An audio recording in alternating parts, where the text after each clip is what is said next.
Live. Welcome, and thank you so much for joining us on this live Q&A all about intuition. My name is Clare Josa. I think most of you know me already, and I would like to say a hello. Please let me know via the chat box what your name is, where you're from, say hello, and maybe share with me your one question about intuition that you want to make sure I answer today in today's live session.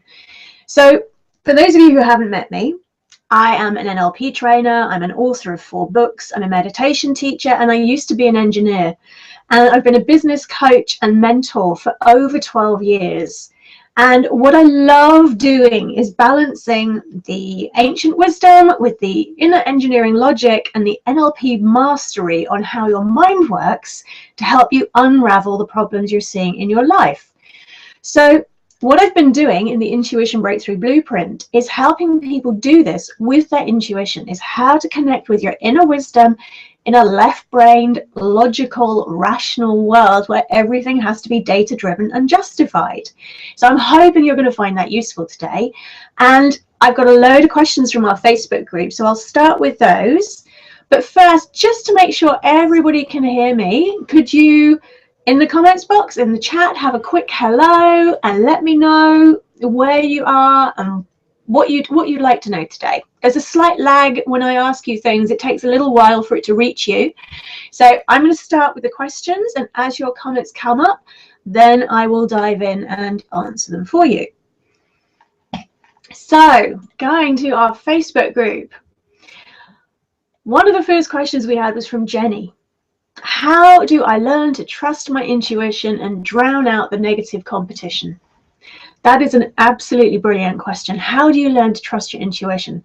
Well, I asked my meditation mentor this about 7 or 8 years ago now. I was absolutely desperate to get out of my logical engineer left brain world. And he told me the simplest thing to do is to keep an intuition diary. Is you get a notebook, and it really works best if you write this down because then you can flick through it visually, but it's also a physical thing. So you get a notebook, and on one side of the notebook, you write down what your intuition told you, where in your body you feel it, because our intuition is something that comes from in the body, and what action you did or didn't take.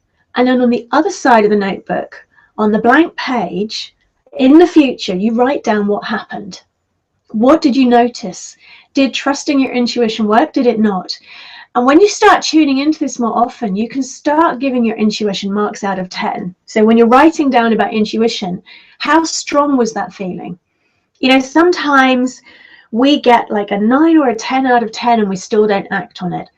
By having a diary over just a month, 2 months, 3 months, you'll find it really tunes your ability to trust.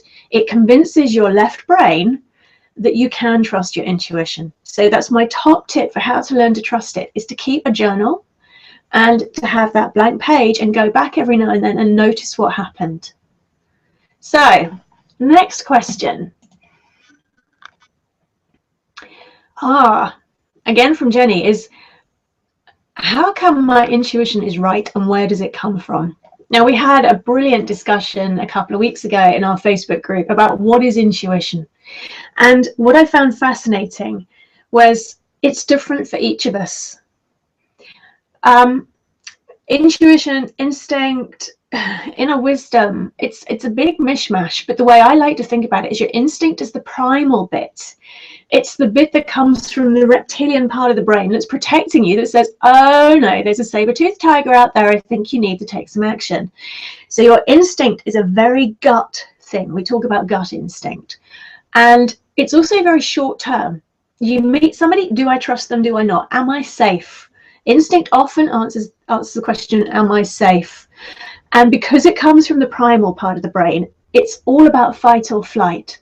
And it's only got access to the cortexes in your brain that deal with short-term decision making. So if you're running your business or your life on instinct, you'll find you make a lot of short-term decisions. Doesn't mean that instinct's wrong.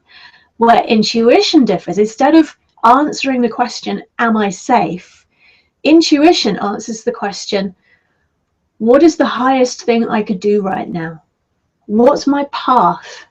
So instinct keeps us safe. Intuition guides us on what to do and where to go, and most importantly, who we are. Where does it come from? I feel it in my body, but I somehow sense it, and I can't put a place on that. But a lot of us believe that intuition is a way of connecting with that part of you that's more than physical. Now, as an inner engineer, it hits my woo-woo button when I say things like that, but there is an element to life that's outside of what is physical. Even scientists can now measure the electromagnetic field from the human heart, which the ancient wise people would have called the auric field or the chakra or the energy center at the heart. So if they can measure that now with modern instruments, just what we can do is way beyond that. You're so much more sensitive than a piece of scientific equipment. So I feel that intuition is very much more about the heart. It doesn't come from your head. And when you connect with your intuition, you somehow know things that you had no rational way of knowing. Psychologists have said over the years and centuries that maybe it's something to do with our unconscious mind. It's being able to get in there and pick out the solutions. For example, if you catch a ball, it's something that my 3-year-old is currently learning to do, and it's amazing watching him do it. And it's a very simple thing to learn, and you can throw a ball to make it very easy for a child to catch. And then by the time they're a teenager, they're playing rounders or baseball or cricket or whatever, and they can catch really impressive balls. You know, you see people leaping in the air and catching a ball that you would have thought is impossible. How did they know how to catch that ball? How did they know? I studied engineering, so a huge amount of my master's work was maths, and doing the kind of maths that meant you would predict with maths where the ball would go and how you had to move to catch it. That maths was like super scary maths, and very few of us managed to get it completely right. It was the kind of thing where the equations would fill a blackboard, and by blackboard I mean something that was like 20 to 30 feet across the room and 6 feet high, filled with maths to work out how to catch that ball. A teenager can do it without even thinking. Now that to me is connecting somehow with inner wisdom. There is a bit of you that's doing that maths without having to do the maths. There's a bit of you that knows stuff that you couldn't consciously work out. There is pretty much no way most of us could do the maths in our head to predict what the trajectory of the ball was going to be, at which point, and when we needed to leap to catch it. We just can't do that. It comes from deep inside. And for me, I believe that connecting with your intuition comes from that same deep place. That bit of you that holds the answers, that doesn't need to justify them rationally. When you connect with that, you can achieve things that seem impossible. When you try to do the maths for catching that ball, catching it seems impossible. And yet it can be easy. Your intuition allows you to do the same things with your life. So I hope that answers your 2 questions for you, Jenny. I'm going to move on to some more. So, from Julie, this is a really great one. How do you manage to find that still small voice of calm point? This is the thing with intuition, is you can't find it when you're stressed. When you're stressed, you've gone into the sympathetic nervous system, which deals with fight or flight. That gets you back to the primal part of the brain. That means all you've got access to is instinct and short-term decision making. To hear your intuition, you need to get to calm. On the Intuition Breakthrough Blueprint, we talk about how to do this in quite a lot of detail, but in case you're not signed up for that program, the most important thing you can do is to get grounded. So if your mind is running stories of how stressful everything is and how you can't trust your intuition, sit or stand still. Allow yourself to really become physically aware of the points of contact on the ground. Allow the stress to drain out into the earth through those points of contact. Allow the spine to lengthen, the sternum to lift, the shoulders to relax, and the chin to tuck slightly under so it's parallel with the ground, and relax your jaw, because that restricts the blood flow in the spine to and from the brain. And you're literally starving your brain of oxygen if you're clenching your jaw. It also re-triggers the sympathetic nervous system. You want to balance the stress with the relaxation, so you're calm but alert. When you've done that, Just focus on your breathing. And one of the big problems a lot of us suffer from is upper chest breathing, because we're so stressed. So the diaphragm, which is the bit that's supposed to do the breathing, is almost locked. You find it's quite rigid in a lot of people. Allow your breathing to move down to your belly, above your belly button. Yeah, forget the whole flat stomach thing. Just as you breathe in, it expands. As you breathe out, it contracts. And if you just let go and focus on your breathing for 60 seconds, you will be able to connect with that still small voice of calm. If you do this 2, 3, 4, 5 times a day, not only will you find it easier to get in touch with your intuition, you will find your stress levels drop, you feel calmer, you feel happier, it's easier to make decisions, and it's also contagious. You will attract less conflict because you yourself are calm. So that is a really simple technique in 60 seconds to be able to hear that still small voice of calm inside. The key, though, is not to force it. You cannot force your intuition to talk to you. You cannot force your intuition to speak or to give you the signs you want. Your job is to become like a detective, looking for these signs, constantly setting the intention of, I'm open to hearing what my intuition has to tell me today. And also realizing those signs don't necessarily come in the form of thoughts. They can be feelings, they can be songs that you hear when you're out and about, they can be sentences that somebody randomly says to you. It's amazing the different ways your intuition can talk to you. So be open and be calmer, and you'll much more easily connect with your intuition. So I hope that helps you with your question, Julie. So who have we got next? Wow, this is cool. Thank you, everybody. Okay, so one from Astrid is, how do I know whether to trust a decision based on intuition versus one based on logic? So, good question. Excuse me, having a slap. The thing with real intuition is it feels right. When you rationalize an answer to something, it thinks right. They're two very different decision-making processes. And I find that a really brilliant decision is one where intuition and common sense agree. And that's where you really get breakthroughs. When you have an intuition decision that's really spot on, you get what I call a duh moment. Yeah, where you just go, yeah, I can't believe we didn't spot that before. And it's something that just, it makes sense. And intuition decisions are never complicated. They're always simple, and they always make things clearer rather than more confusing. The mind is brilliant at creating confusion and creating mental clutter and analyzing and evaluating and rationalizing. When you get to a mind solution, it may be simple and beautiful and clear because it may agree with your intuition. It may also be complex and difficult and clunky. If it's complex, difficult and clunky, it's not an intuitive decision. Excuse me. If it's your intuition, it will feel like everything falls into place. So that's kind of my metric. If it's complicated, awkward, difficult, then it's mind. If it's a, well, yeah, okay, that's what we've got to do, that feeling, yeah, we all know it, then it's intuition.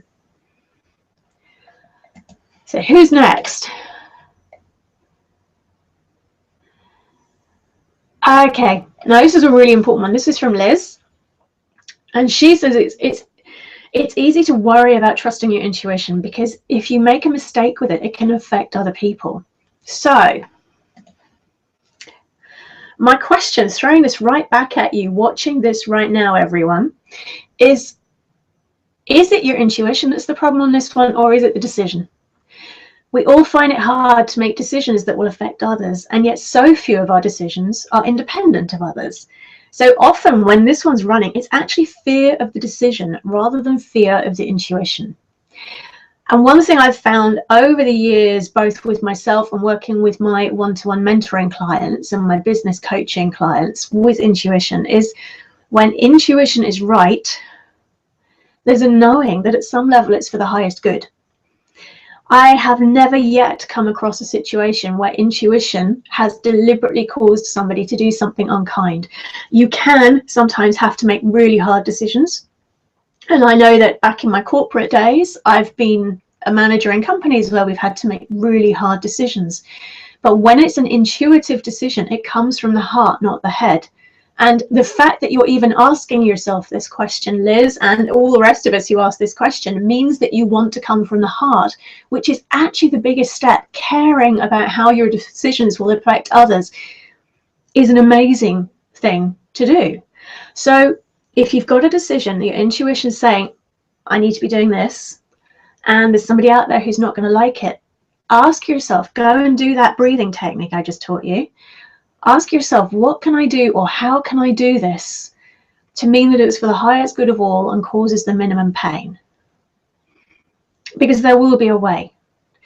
And also sometimes we use our lack of trust for our intuition as an excuse not to have to make difficult decisions. So really ask yourself, look inside, am I just avoiding this decision? And that will really, really help you. So next question. Who's up next?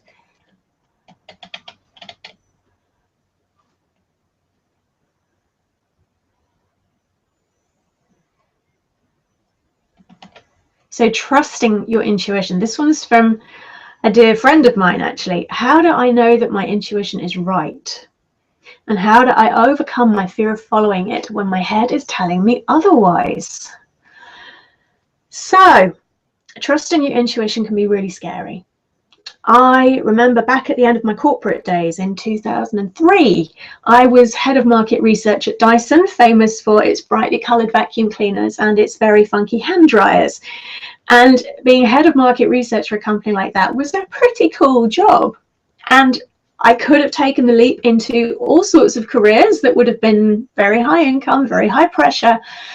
But I felt more and more drawn to study to become an NLP trainer. So to really, really be able to train others to use NLP to help people.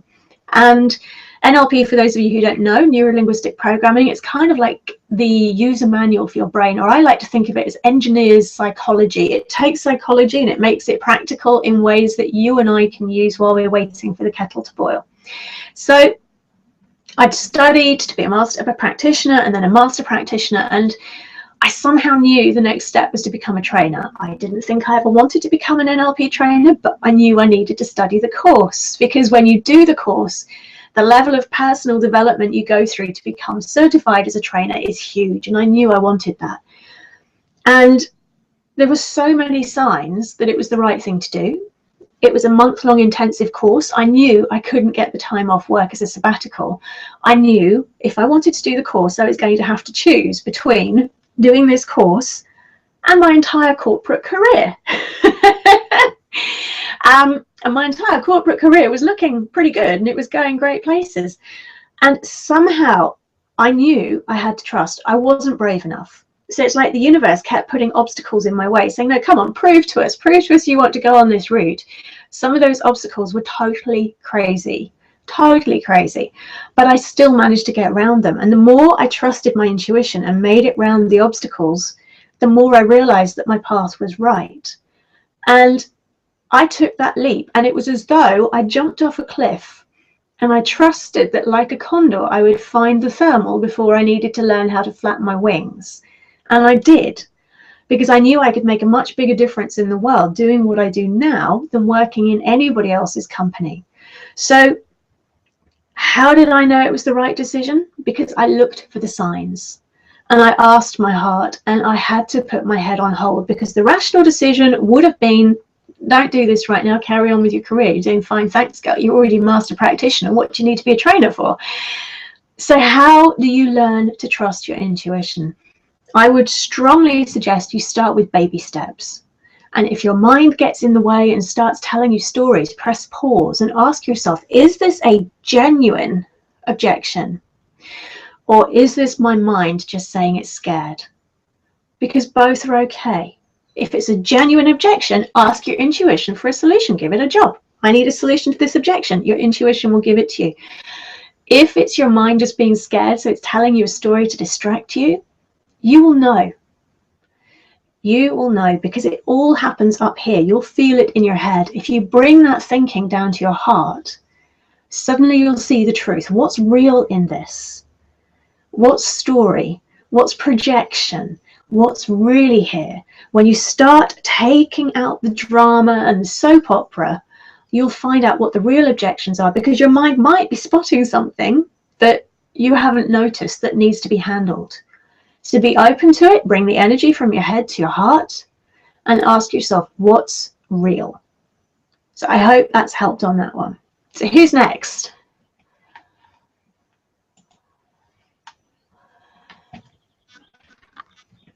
Oh, Renata, hello from Canada. My goodness, I can't believe you're up at this time of day. Thank you. I'm so honored that you've joined us live.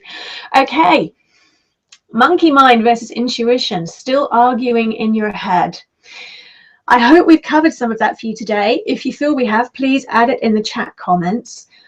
Your monkey mind is brilliant. Your monkey mind is there. It keeps us amused. It keeps us entertained. But it is like a monkey, or the Buddhists often call it a grasshopper. It flits from one thing to another.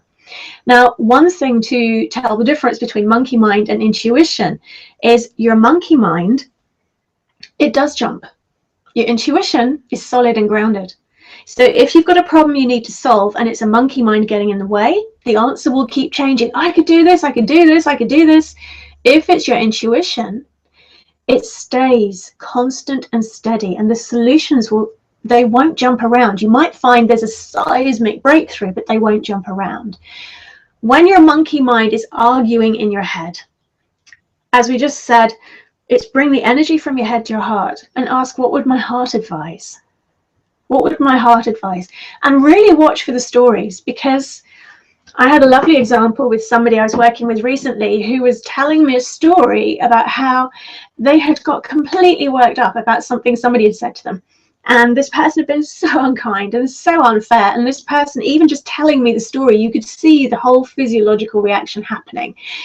And then she got to the end of the story and she dropped the bombshell, which was, but this never actually happened. This was all in my head. And she realized that she had only been telling herself the story in her head, but her body had felt every thought she had thought, or thunk, as my 3-year-old says.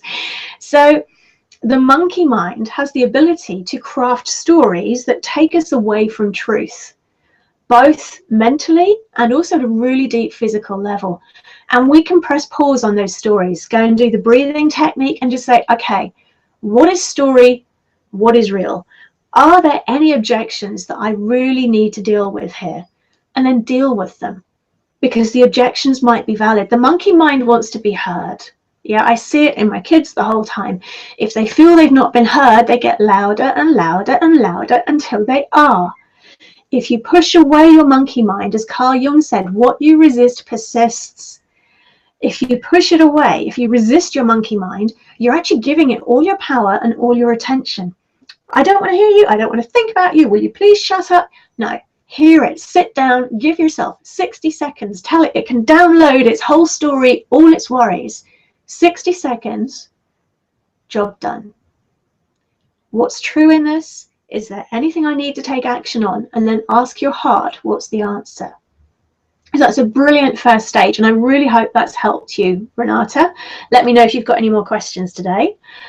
Then, so,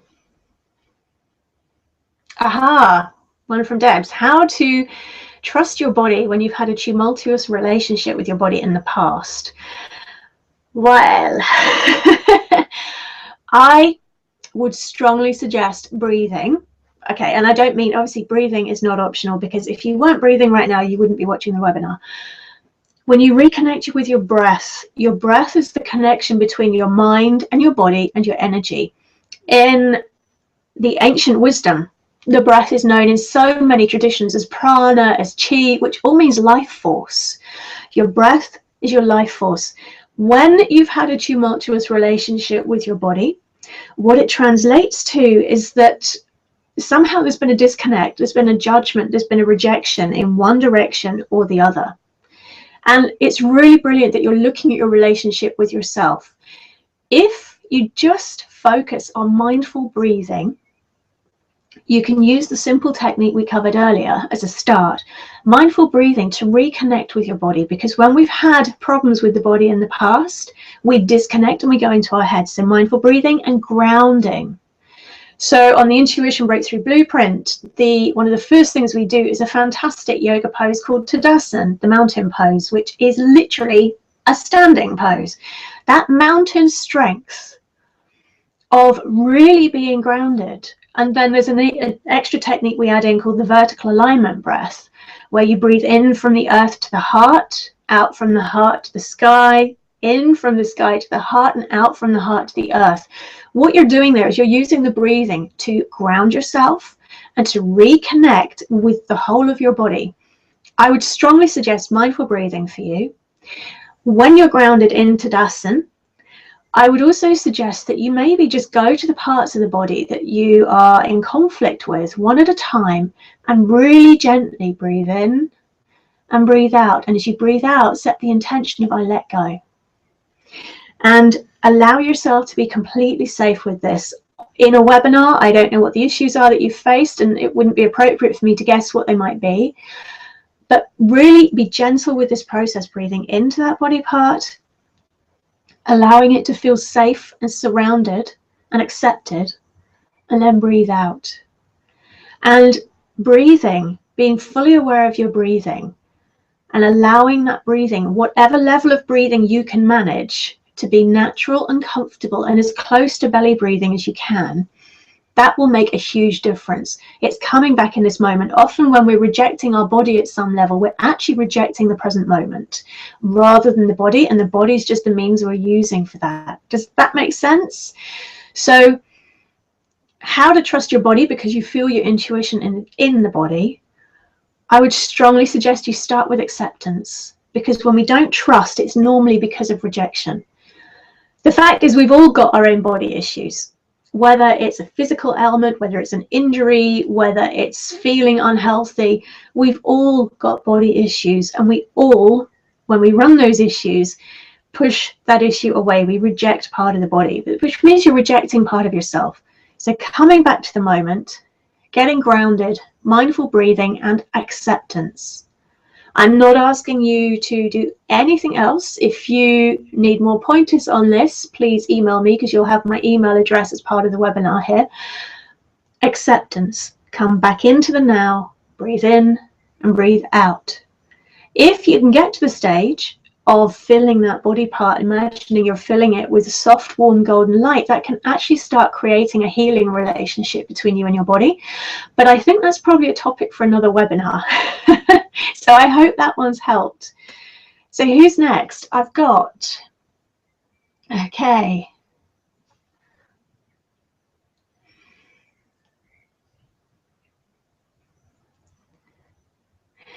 Okay, so from Rosie, what to do when you know your intuition is saying what to do and your other brain is screaming that you're not doing enough and letting the momentum drop. Well, what often happens here, when the intuition is saying this is right, this is what we need to be doing, and your brain is screaming, you know, oh, come on, we need to be doing this instead. We've got to bear in mind, this monkey mind, this grasshopper mind, it loves jumping from one thing to another. It loves making sure that we're kept busy. And it's a modern epidemic, is we find things to do. And if we can't find them to do, we find things to think. And, you know, I'm as good as everyone else at this. We like to fill our time because the quiet and the silence is more terrifying than anything else for a lot of us. It's why I notice with a lot of people, when you go around their houses, there'll be a radio going and there'll be a TV going and they've got their phone in their hands. We're at extreme distraction. I would suggest on something like this, where you've got this conflict between the intuition and the mind telling you that the intuition is going to let the momentum drop. Do Tadasana, go deep inside with the mountain pose, do the belly breathing, and ask yourself, what is the real issue here? Because what you're describing is two behaviors. You've got the intuition saying we need to do this, and the mind saying we need to do that. What is the root of this conflict? And one question that can often unlock this is, what is my mind scared of that means it's being motivated by this behavior? Because often the more actions we take, the less time we have to be who we really are. There'll be a reason why the monkey mind is sitting there making these distractions come up or telling you that the stuff needs to be done, because it's scared of something. And if you take that quiet moment and say, what is it my mind is scared of? And there are 4 lovely questions you can ask yourselves. And in fact, I'm going to do a handout for this on the replay page for this webinar. In the NLP world, we call them Cartesian coordinates, and they kind of blow your mind. So take the example of trusting your intuition. There's 4 questions. What will happen if I trust my intuition? What won't happen if I trust my intuition? What will happen if I don't trust my intuition? And what won't happen if I don't trust my intuition? That sends your head into a spin, but it's often brilliant for unlocking what the deep-rooted objection or fear is. And when you've got awareness of that, you can take action to deal with it. So I will do a handout on the replay. It'll be below the replay when you see it, with those 4 questions. They're really, really good for unlocking the hidden motivation behind the mind objecting to your intuition. So I hope that's helped on that one. Everybody keep those questions coming if there's any more. And well, who have we got next?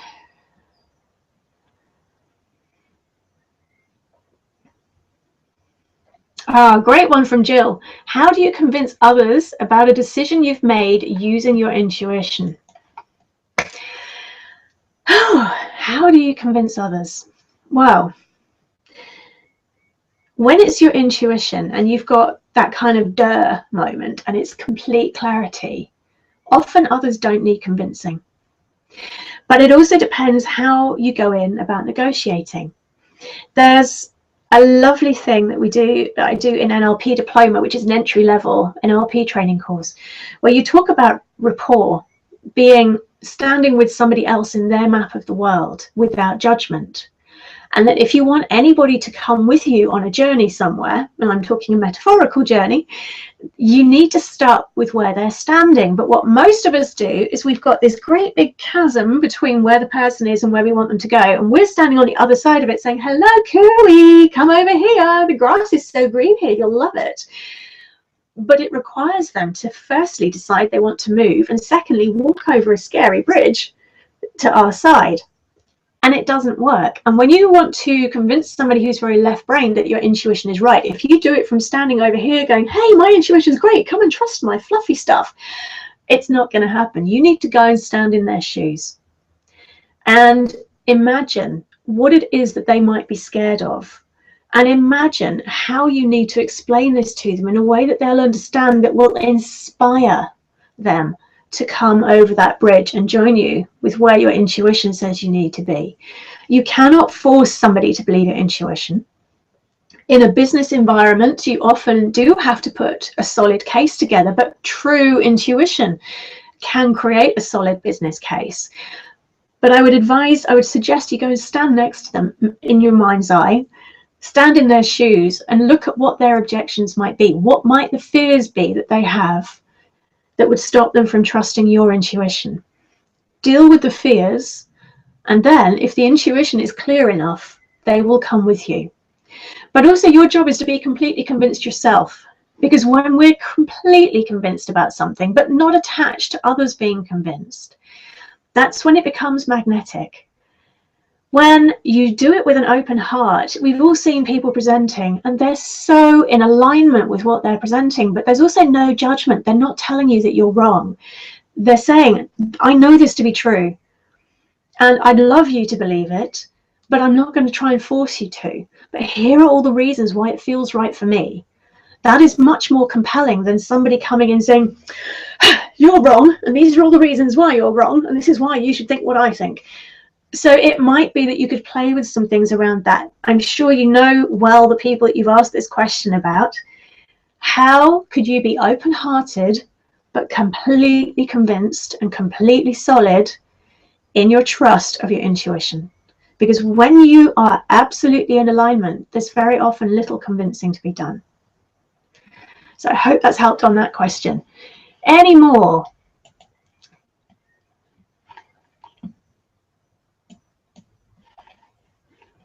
So,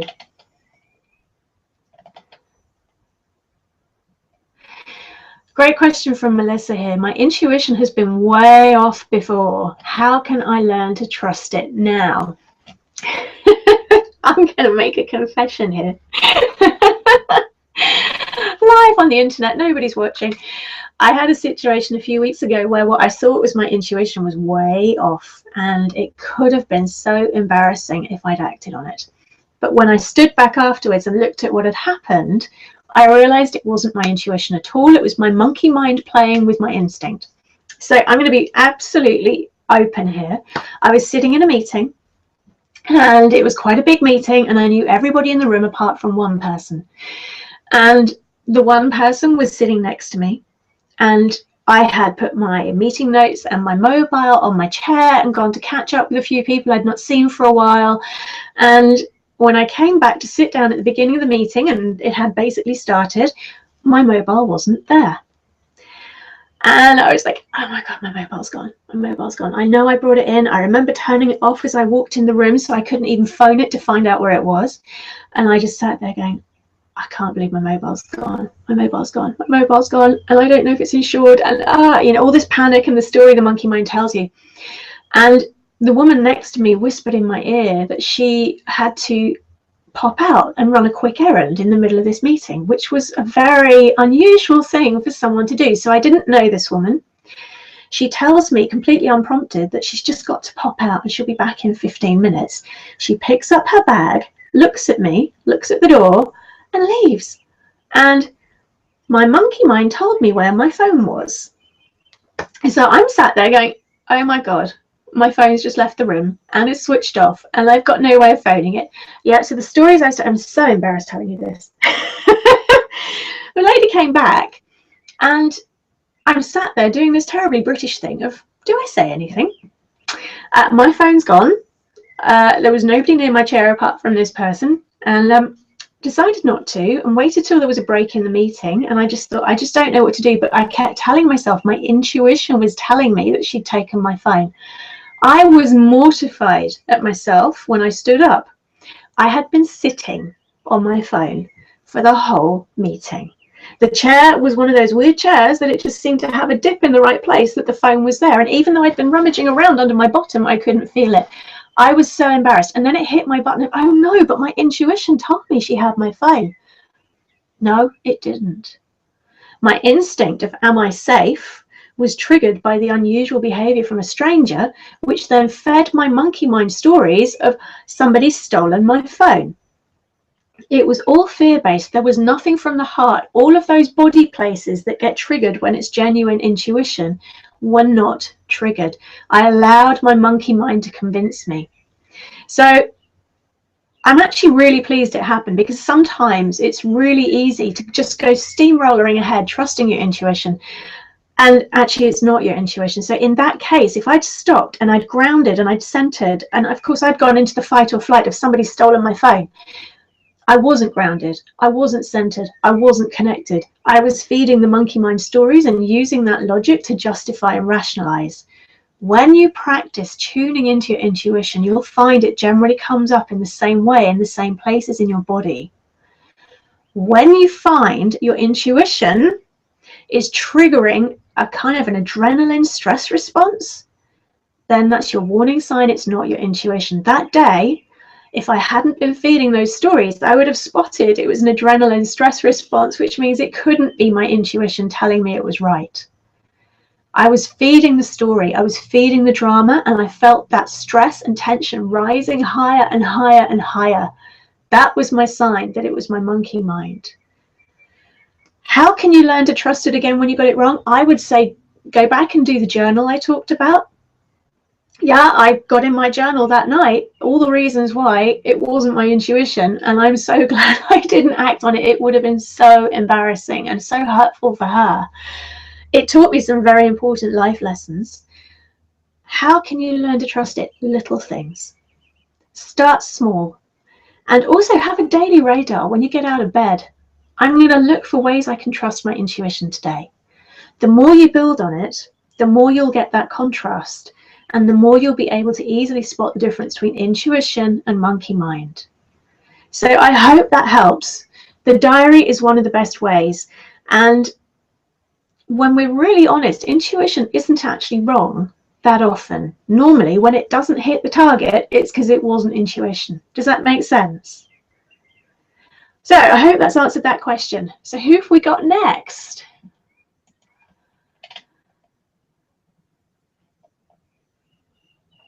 So I've got a question from earlier before we started. So what's the difference between intuition and a gut feeling? I hope we've covered that. So intuition is when it's heart-based and it's very clear and it feels very right, whereas a gut feeling is more answering the question of, am I safe in this short-term immediate moment? And it's more of an animal instinct. Then, okay, the difference between intuition and premonitions. We've all had those horrible moments where you just suddenly have this dread that something terrible is going to happen. And how can you tell the difference? How can you tell if that's just a fear or if it's your intuition? It's a good question. It comes from Isabel, and I've heard it from a lot of people over recent weeks as we've been doing the Intuition Breakthrough Blueprint. I would say is ground the energy. When fear comes up, it's something that very quickly takes us into that fight or flight place, and it's something that very quickly stresses us out. It gets us back into the primal part of the brain, and it means we don't have access to long-term decision making. It takes us into instinct instead of intuition. Breathe it out through your feet. Go and do something else. You can even, literally physically shake it out of your body. Do some mindful breathing and then ask yourself, what's the truth in this? Yes, sometimes we do get premonitions of things that might happen, and somehow they do come to pass. But the vast majority of the time when we get a fear-based premonition, it's not actually right. It's a fear. Ground it, mindful breathing, ask yourself, what's the truth in this? Is this really a premonition, or is this just my mind and my being saying, I'm a bit scared about this? Because that's okay. But don't conflate the fear with your intuition, because then you're going to end up getting scared of your intuition, because you're going to be scared that it's going to tell you that terrible things are going to happen. It's okay to worry. It's okay to have fears. Breathe them out. And then what is true in this? And don't feed the story. If one of those things comes up, do not feed the monkey mind story. It will just make it worse. Your intuition will always have a certain place in your body that it comes. And maybe in those situations, instead of thinking about intuition, you might want to think about inner wisdom. What does my inner wisdom say to this? Yeah, if the person I've most trusted ever in the world could advise me right now, what would they say? Connect with that inner wisdom. That often helps you to differentiate between the two. But it's a tricky one. And if you keep the intuition journal, you'll find that really helps. And one of the things we cover a lot on the Intuition Breakthrough Blueprint is how to connect with your intuition and how to tell the difference between that and the stories. And we cover it in really practical, inner engineer friendly ways. It's pretty much a fluff-free zone, but there's also all sorts of techniques you can use, and I've got guided visualizations in there and mini meditations that can help you really reconnect with the inner wisdom and not the monkey mind stories. And I know a lot of you watching this have done the blueprint, so thank you. I really hope you found it useful. If any of you haven't done it yet, there's a link on the replay of where you can register. I'm just going to see if I can get it to come up now, actually. It might let me, it might not. Hey, cool. If any of you haven't done the blueprint yet, here is where, is it going to let this come up on the screen? There you go. Hopefully you can see this on the screen. If not, I will make sure it's on the replay page. But to get to the blueprint, if your heart's calling you to do it, it's a 7-day program. And I've broken how to get reconnected with your inner wisdom, and more importantly, how to deal with your inner critic getting in the way. I've broken it down into 7 simple steps that people have been finding really life-changing, not just when looking at their intuition, but dealing with the whole way we talk to ourselves. And you can find it at clarejosa.com/intuition. That's CLARE josa.com/intuition. I would absolutely love to share it with you, and I've been honored. It's already helped hundreds of people, and we've only been running it for a few weeks. So if your heart's calling you to join us on that, please do let me know. I'm going to do 2 more questions, and then I'm going to set you free to enjoy the rest of your weekend.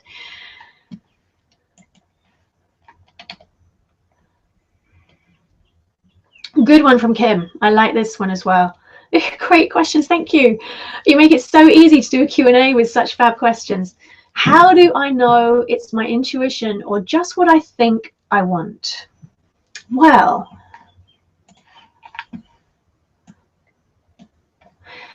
there is nothing wrong with thinking you want something, which is absolutely fine. You can do there's a technique we cover in the first few days of the blueprint, which teaches you step by step how to find the places in your body where different emotions come through. So the way to find out whether it's intuition or a desire is to feel the emotion. Feel the emotion that you're feeling right now when you think about this thing that you think you want. And where in your body do you feel it? What kind of feeling is it? Does it have any colors attached? Is it moving? Is it still? Is it throbbing, pulsating, quiet, calm, like a wave? All these different things that this feeling can have in the body, because every emotion we feel somewhere in the body.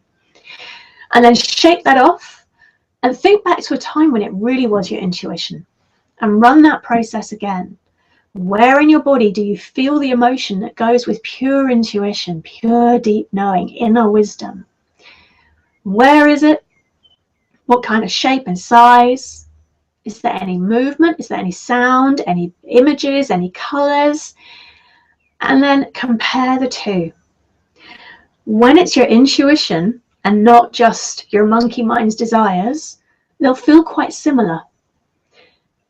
When they're quite different, then you know it's not your intuition. It doesn't mean that's wrong. You can just ask your intuition, okay, over the next few days, could you give me some signs? And this is actually a really useful thing you can do. Ask for signs. When you get up in the morning, before you get out of bed, do 3 deep sighing breaths to kind of wake up the body, breathing in through the nose and out with a sigh.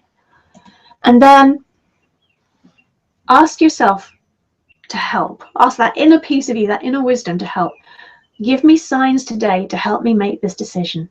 Give me signs today to help me see whether this is my intuition or just wishful thinking. And then just be open for the signs, because they will come. And you'll be surprised where they come from. It's quite creative, your inner wisdom. Ask for signs, let go of the fact you've asked, and then be open to hearing. 3 simple steps, and you'll find you get your answers to help you clarify. So I hope that helps. And I'm going to do 1 more question.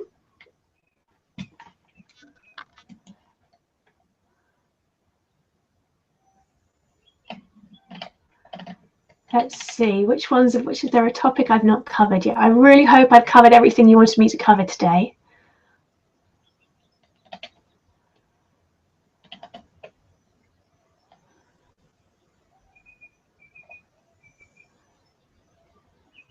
Okay, overcoming my fear of following my intuition. This is probably the biggest block. Young children are very deeply connected, and then the more the rational thinking and cognitive processes in the brain are developed over time, the easier it is to become disconnected from your intuition. Now, your intuition is a fundamental part of you and who you are. It's totally natural to connect with it, but it's like we stick all these layers in between it during our day. And over the years and the decades, it becomes kind of like crazed glass. So it's quite hard to see through and we can't reconnect. To overcome the fear of trusting your intuition, I've talked about the journal, I've talked about how to feel it in your body. I would strongly, strongly, strongly suggest the most potent thing you can do to overcome that fear is to look at what's driving that fear. It might be something you can handle yourself. It might be you need some one-to-one work on this. You will know when you connect with this how you need to resolve it. Your intuition will hopefully tell you. Go deep inside. What is it I'm really scared of about trusting my intuition? And what kind of person would it make me if I trusted my intuition? Because often the deepest blocks are at an identity level. What kind of person am I? What do I need to believe about me to be able to trust my intuition? And what do I need to forgive and release about me to be able to trust my intuition? Now, that's actually going to go quite deep. And if you want to experiment with this and play with this, please do it in a light-hearted, playful way, because this isn't about opening Pandora's box. This is about increasing your awareness. There's also a really good way. I wrote down a question that I wanted you to ask yourselves. Here's how to find the blocks to your intuition. Okay. I find it hard to trust my intuition because. I find it hard to trust my intuition because.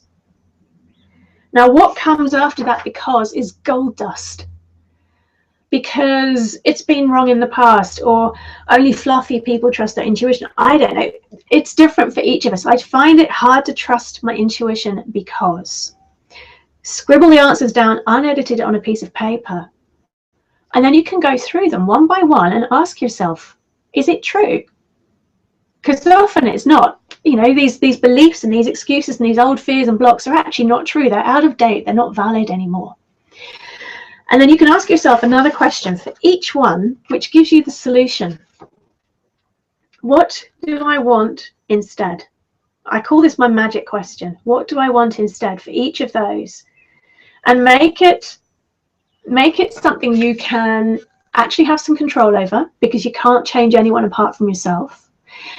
And make it something that at some level your heart believes is achievable. So for each of those blocks that's come up under I can't trust my intuition because, check if it's true, what do I want instead? And then take action to move towards the what do I want instead.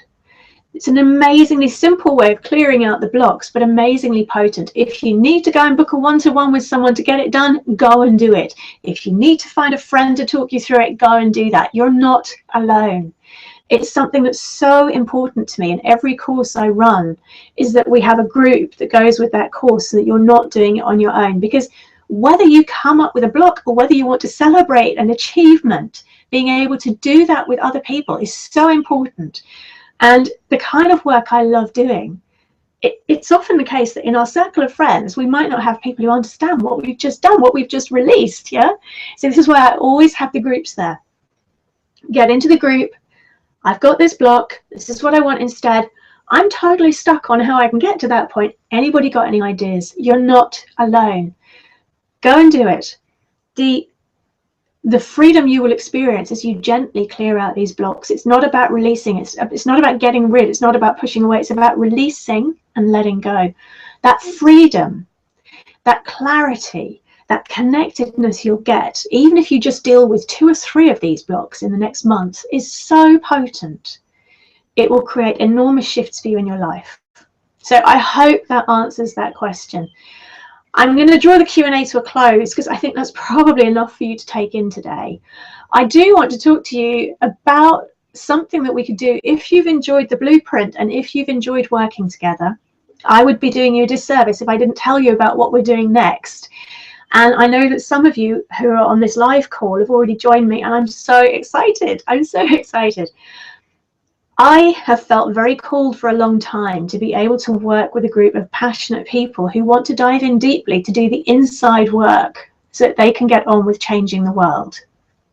And by doing this inside work, it means you're clearing out the old blocks, the old limiting beliefs, the old fears, the old worries, that when you are taking your steps on that world-changing journey, whether it's a massive world-changing journey or just a local small-scale one, it's still totally valid and important. It's the kind of thing that would get us to sabotage just before our dreams come true. The kind of thing that means you don't return that call, that you don't take that interview, that you somehow manage to make it not happen.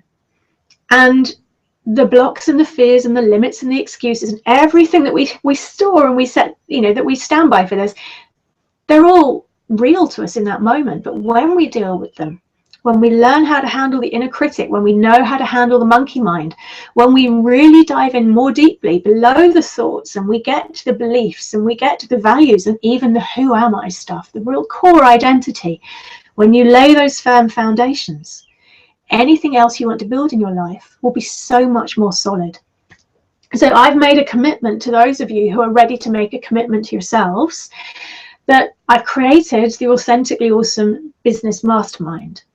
So if you are dreaming of running your own business, or if you're teaching local classes, or even if you're helping somebody else manage their business and you want to bring more authenticity into what you're doing and really lay those firm foundations and deal with the stuff that would otherwise derail you, I think you're going to love it. For the first 8 weeks, and we start on Monday, the first 8 weeks we're diving in and doing the Authentically Awesome Business Blueprint, which takes you through why most people are building their business upside down, why that makes it hard work and it can end up toppling over, and what you can do instead, broken down into 8 sections so that it builds layer by layer totally firm foundations, and by the end of it you'll feel so much clearer, so much less stressed, calmer, you'll have a clear vision, you'll be able to magnetize the support and the clients that you need, and you're going to have a business plan that is limiting belief proof and that you're going to fall in love with, and you'll already have taken big action if that's what your heart wants you to do. After that, we've got in July, we're running the Authentically Awesome Business Summit, which is 10 of the most inspirational women in the UK who are all running their own businesses, sharing with you some of their insider secrets that help them to create breakthroughs. In the summer, I'm running a summer school for you, which is holiday friendly, so it's not too big, but it's going to help you do the number one thing that your clients, whether they're your own business or somebody else's business clients, that your clients wish you were doing, which most of us are not. And in September, we dive in and we're doing the Inner Critic Bootcamp. So if your heart's been calling you to join us, come and join us. This stuff is gold dust. I've never shared it outside of VIP Day mentoring before, but I feel really, really cool to dive in with a group of committed, passionate people who know that it's time to take the next step. And if you want to join us for this, here's where you can find it. Let me just,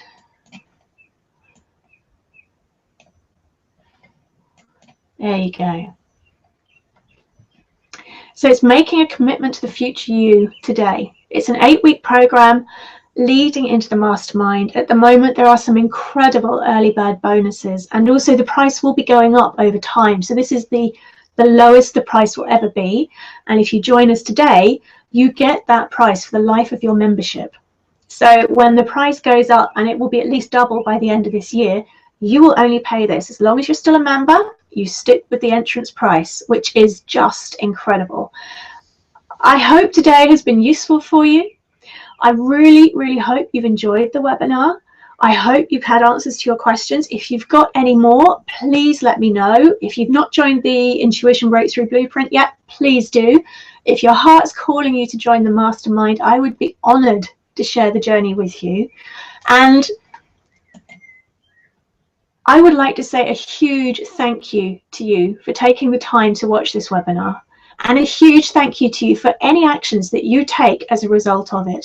So please let me know via the comments, what actions could you take today in order to make those shifts that you've been dreaming of? And how are you going to use your intuition today? And how are you going to actually inspire yourself to reconnect with it? I'd love to hear from you. Thank you so much. I hope you have an amazing weekend, and hopefully our paths will cross again very soon.